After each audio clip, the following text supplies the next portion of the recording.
We must be here to be for the people who cannot be here. There are so many people, 30% of Santa Maria cannot be here today out of fear. My team members' parents cannot be here today because they are scared. My parents cannot be here today because they are scared. At 17 years old, Cesar Vasquez, who you just saw there in that video, isn't even old enough to vote. But he's out of the house by 4 a.m. each morning, joining a group of local residents to patrol the streets of his Central California town for ICE agents. For Cesar, it's personal. His parents are migrant farm workers, and in his hometown of Santa Maria, ICE has been particularly aggressive.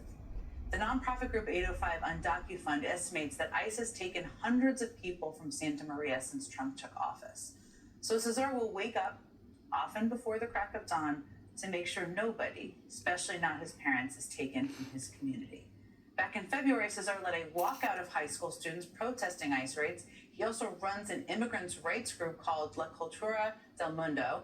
And through that group, Cesar organized protests last Friday under the banner, Heroes, Not Villains.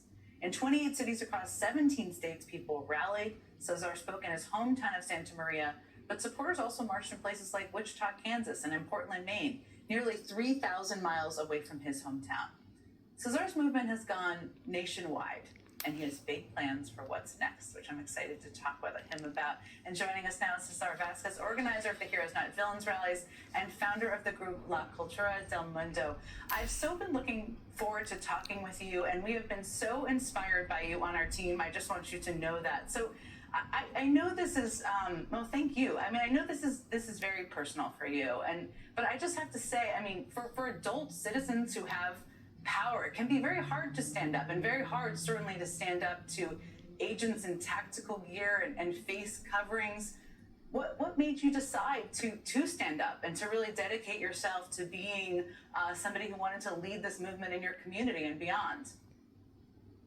Yeah, first of all, thank you so much for having me here and taking your time, to interview me. I started because my community needed hope, right?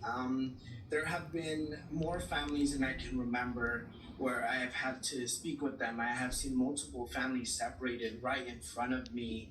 There have been instances where I have had to remove 6 and 8-year-olds off of the medical account because they were deported, right? Having to send baby clothes to Mexico because an unborn child was deported, right?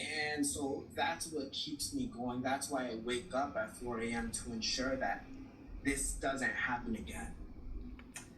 You are, as I noted, you're just 17, and I'm going to keep repeating that.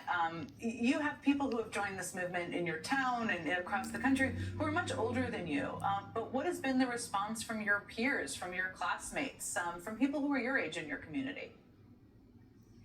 They have joined, and a lot of people across the United States have joined because they are so scared, right? Right now, everyone is looking for that little glimpse of hope, and it's up to everyone to create those glimpses of hope for their surrounding communities. I mean, because if we don't create the hope, then no one else will give it for us. And right now, what we're seeing is that so many people across the United States are finally starting to rise up and starting to be against the oppression that we have felt for hundreds of years.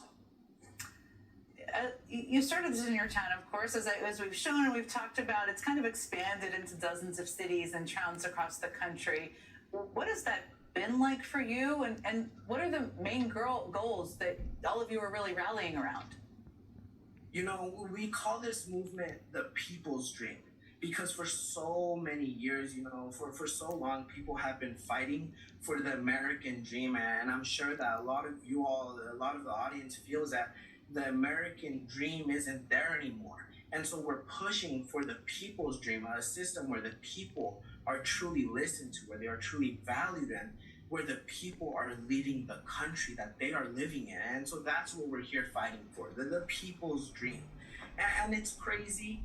I'm 17 years old, and a lot of my firsts have been because of this. I mean, the first time I got in my own car was to go to the ICE office and to see what ICE agents were there. The first time I was on the freeway, on the highway, was to chase an ICE agent, right? So a lot of my first as a kid, as a teenager, has been to fight for the community. I wanted to ask you about that too. I mean, you kind of you're doing this because there are these the ICE agents are terrorizing people in communities. People are scared, as you've talked about. People in your community are scared. How much do you feel like this has kind of taken away your ability to be a teenager? And that of your friends too, and the people in your community. And I ask this because I think it's important for people to understand you're just 17, you're waking up at 4 in the morning and kind of leading a movement. You shouldn't have to do that right now. Yeah, a lot of people ask me why I do this, and I say that I do this so that no other 17-year-old has to do this.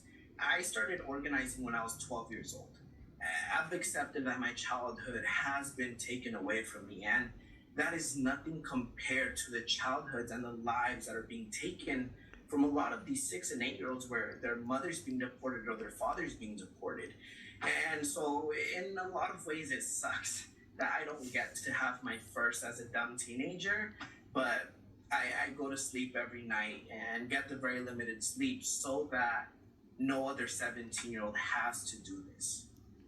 Cesar Vasquez, I don't know how you do it. I'm incredibly inspired by you. I imagine everybody watching is. It's really powerful. So thank you for doing what you do. Thank you for being with us tonight. It's late, and you have to get up early. So thank you again for joining us. Coming up, we have one more thing to tell you about. Donald